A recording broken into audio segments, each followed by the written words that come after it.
नमस्कार दोस्तों, आप सभी का स्वागत है मेरे YouTube channel super exam with अंश में। दोस्तों आज के वीडियो में बात करेंगे समावेशी शिक्षा के कुछ महत्वपूर्ण प्रश्नों के बारे में। अभी तक हमने हिंदी पेडागॉजी के 2 चैप्टर के महत्वपूर्ण प्रश्न देख लिए हैं और आज हम देखेंगे समावेशी शिक्षा के कुछ महत्वपूर्ण प्रश्न। और दोस्तों 1-2 दिन बाद आपकी जो सुपर टेट की क्लासें हैं वो भी शुरू कर दी जाएंगी। तो जो लोग सुपर टेट की फ्री नोट्स और क्लासें करना चाहते हैं वो मेरे चैनल को सब्सक्राइब करें और बेल आइकन को प्रेस करना बिल्कुल भी ना भूलें, जिससे मेरी वीडियो जो है वो आप तक पहुंचती रहे। तो आइए दोस्तों बिना टाइम बर्बाद किए हुए शुरू करते हैं समावेशी शिक्षा के महत्वपूर्ण प्रश्न। पहला प्रश्न, समावेशी कक्षा में निम्नलिखित में से सबसे कम महत्वपूर्ण क्या है? दोस्तों पूछ रहा है सबसे कम महत्वपूर्ण क्या है समावेशी कक्षा में, ध्यान दीजिएगा। तो ए पार्ट क्या है? प्रतियोगिता और ग्रेडों पर कम बल देना, अधिक सहकारी एवं सहयोगात्मक गतिविधि। सी पार्ट विद्यार्थियों के लिए अधिक विकल्प और आपका डी पार्ट कोर्स को पूरा करने के लिए शिक्षकों द्वारा अधिक प्रयास। तो बताइए इसका सही आंसर क्या होगा? समावेशी कक्षा में निम्नलिखित में से चारों में से सबसे कम महत्वपूर्ण क्या है? तो इसका सही आंसर है डी, कोर्स को पूरा करने के लिए शिक्षकों द्वारा अधिक प्रयास। ठीक है, इतना महत्वपूर्ण नहीं रखता कोर्स को पूरा करना जितना विद्यार्थियों को सहकारी एवं सहयोगात्मक गतिविधि कराना, विद्यार्थियों के लिए अधिक विकल्पों का चुनाव करना, प्रतियोगिता और ग्रेडों पर कम बल देना। ठीक है, आगे बढ़ते हैं।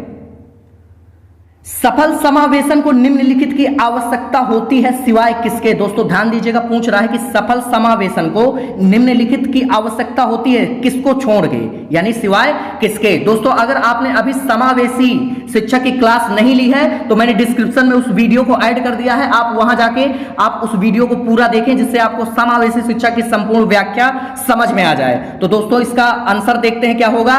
सफल समावेशन को निम्नलिखित की आवश्यकता होती है सिवाय किसको छोड़कर? ए पृथक्करण, बी अभिभावकों की भागीदारी, सी क्षमता संवर्धन, डी संवेदनशील बनाना। तो दोस्तों इसका सही आंसर क्या होगा? ए पृथक्करण, यानी समावेशी शिक्षा में पृथक्करण का कोई भी महत्व नहीं है और इन तीनों का महत्व है, इन तीनों की जरूरत होती है पृथक्करण को छोड़ के। आगे बढ़ते हैं। अब देखेंगे दोस्तों तीसरा प्रश्न, समावेशी शिक्षा में शिक्षक की सबसे कम महत्वपूर्ण विशेषता कौन सी है? पूछ रहा है शिक्षक की सबसे कम महत्वपूर्ण विशेषता कौन सी है? ए बच्चों के प्रति संवेदनशीलता, बी विद्यार्थियों के लिए लगाव और धैर्य, सी विद्यार्थियों की अक्षमताओं का ज्ञान और डी शिक्षक का सामाजिक आर्थिक स्तर। तो दोस्तों समावेशी शिक्षा में शिक्षक की सबसे कम महत्वपूर्ण विशेषता यह है कि उसका शिक्षक का सामाजिक और आर्थिक स्तर कोई मायने नहीं रखता, कोई महत्वपूर्ण नहीं होता।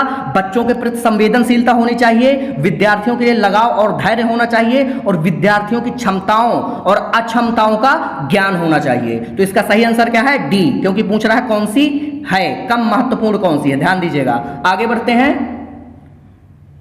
चौथा प्रश्न, समावेशी शिक्षा किस प्रकार के विद्यालय की शिक्षा व्यवस्था की ओर संकेत करती है? दोस्तों ध्यान दीजिएगा, पूछ रहा है समावेशी जो शिक्षा होती है वो किस प्रकार के विद्यालय की शिक्षा व्यवस्था की ओर संकेत करती है? ए विशेष आवश्यकता वाले बच्चों को विशिष्ट विद्यालयों के माध्यम से शिक्षा देने को प्रोत्साहित करती है, बी केवल बालिका शिक्षा को बढ़ावा देने की आवश्यकता पर बल देती है और आपका सी पार्ट जो सभी निर्योग्य बच्चों को शामिल करती है, डी पार्ट जो उनकी शारीरिक, बौद्धिक, सामाजिक, भाषिक या अन्य विभिन्न योग्यता स्थितियों को ध्यान में रखे बगैर सभी बच्चों को शामिल करती है। तो दोस्तों इसका बताइए सही आंसर क्या होगा? समावेशी शिक्षा किस प्रकार के विद्यालय की शिक्षा व्यवस्था की ओर संकेत करती है? तो इसका सही आंसर है दोस्तों डी पार्ट, जो उनकी शारीरिक, बौद्धिक, सामाजिक, भाषिक या अन्य विभिन्न योग्यता स्थितियों को ध्यान में रखे बगैर सभी बच्चों को समान रूप से शामिल करती है। आपका सी पार्ट क्यों नहीं होगा?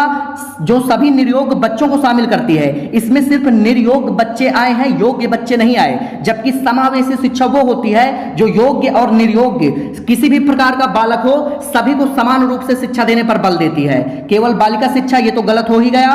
और ये ए पार्ट विशेष आवश्यकता वाले बच्चों को विशिष्ट विद्यालयों में, ये आपका गलत है कि विशेष आवश्यकता वाले जो बच्चे हैं उनको समान विद्यालय में समान रूप से शिक्षा देने को प्रोत्साहित करती है। तो इसका सही आंसर क्या होगा? D part. ध्यान दीजिएगा, आगे बढ़ते हैं।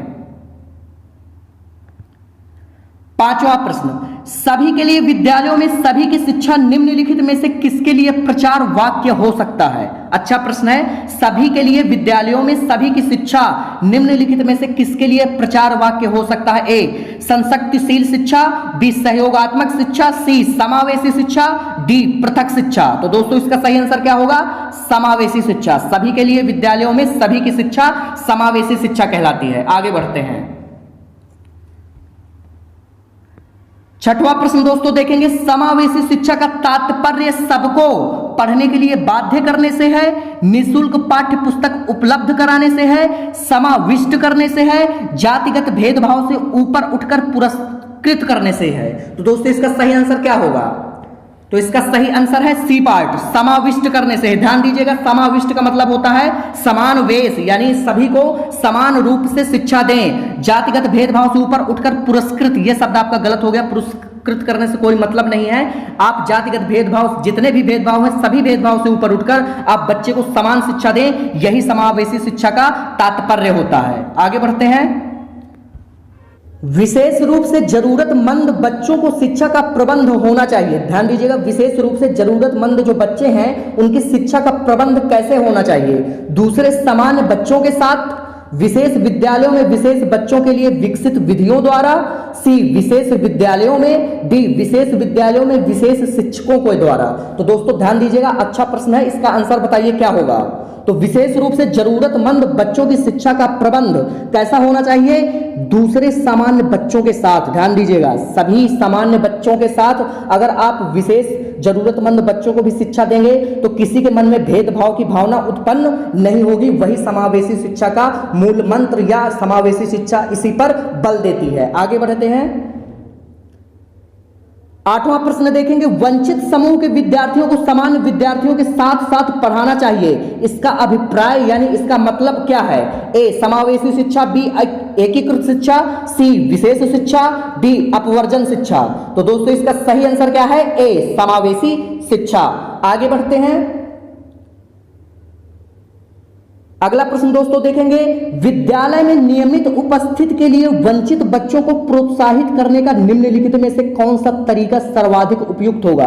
जो बच्चे नियमित उपस्थिति से वंचित रह जाते हैं, नियमित रूप से स्कूल नहीं पहुंच पाते, उनके लिए सबसे सर्वाधिक उपयुक्त तरीका कौन सा है? ए बच्चों को विद्यालय आने की अनुमति ना देने को कानूनन दंडनीय अपराध बनाया जाए, बी विद्यालय द्वारा बच्चों को एकत्रित करने वाले एक व्यक्ति को नियुक्त किया जाए जो प्रतिदिन घरों से बच्चों को लेकर आए, और आपका सी पार्ट है आवासीय विद्यालय खोलना, और डी बच्चों को आकर्षित करने के लिए प्रतिदिन 5 रुपए देना। तो दोस्तों इसका सही आंसर क्या होगा? जो बच्चे स्कूल नहीं आ पाते, अनुपस्थित रहते हैं, वंचित रह जाते हैं उपस्थित होने से, उनके लिए क्या व्यवस्था की जानी चाहिए? तो इसका सही आंसर है सी पार्ट, आवासीय विद्यालय खोलना चाहिए। आगे बढ़ते हैं। 10वां प्रश्न, विद्यालयों में समावेशन मुख्यतः केंद्रित होता है। दोस्तों एक बात का ध्यान रखिएगा कि आपके जो 50 क्वेश्चनों की प्रैक्टिस सेट रहेगी वो अब शुरू होने वाली है जल्द ही, और आपके जितने भी कॉन्सेप्ट हैं वो भी अब जल्द ही क्लियर कर दिए जाएंगे। तो दोस्तों अब आप जितने भी हो सके, जहां से भी हो सके वहां से आप प्रैक्टिस सेट हल करते रहिए, क्योंकि एग्जाम का कोई भरोसा नहीं है, पता नहीं कब हो जाए। तो दोस्तों टाइम बिल्कुल भी बर्बाद नहीं करना, अच्छे से पढ़ाई करना है, जहां से भी हो सके, जहां से भी आपको अच्छा लगे वहां से आप प्रैक्टिस सेट करते रहिए। तो देखते हैं, विद्यालयों में समावेशन मुख्यतः केंद्रित होता है। बहुत अच्छा प्रश्न है और इंपॉर्टेंट भी है, ध्यान से समझिए। विद्यालयों में समावेशन मुख्यतः किस पर केंद्रित होता है? ए विशिष्ट श्रेणी वाले बच्चों के लिए सूक्ष्माति सूक्ष्म प्रावधानों के निर्माण पर, बी केवल निर्योग्य छात्रों की आवश्यकताओं को पूर्ण करने पर, सी संपूर्ण कक्षा की कीमत पर निर्योग्य, ध्यान दीजिएगा निरोग नहीं है, निर्योग्य बच्चों की आवश्यकताओं को पूरा करने पर, विद्यालयों में निरक्षर अभिभावकों की शैक्षिक आवश्यकताओं पर। तो दोस्तों इसका सही आंसर क्या होगा? विशिष्ट श्रेणी वाले बच्चों के लिए सूक्ष्माति सूक्ष्म प्रावधानों के निर्माण पर, यानी कितने भी छोटे छोटे नियम हो उनके नियम के निर्माण पर आप ध्यान देंगे, यही विद्यालयों में समावेशन का मुख्य केंद्र होता है। ध्यान दीजिएगा। तो इसका सही आंसर क्या है? ए पार्ट। दोस्तों अगर आपको वीडियो पसंद आया हो तो चैनल को सब्सक्राइब जरूर करें और बेल आइकन को प्रेस करना बिल्कुल भी ना भूलें, जिससे मेरी वीडियो आप तक पहुंचती रहे। धन्यवाद।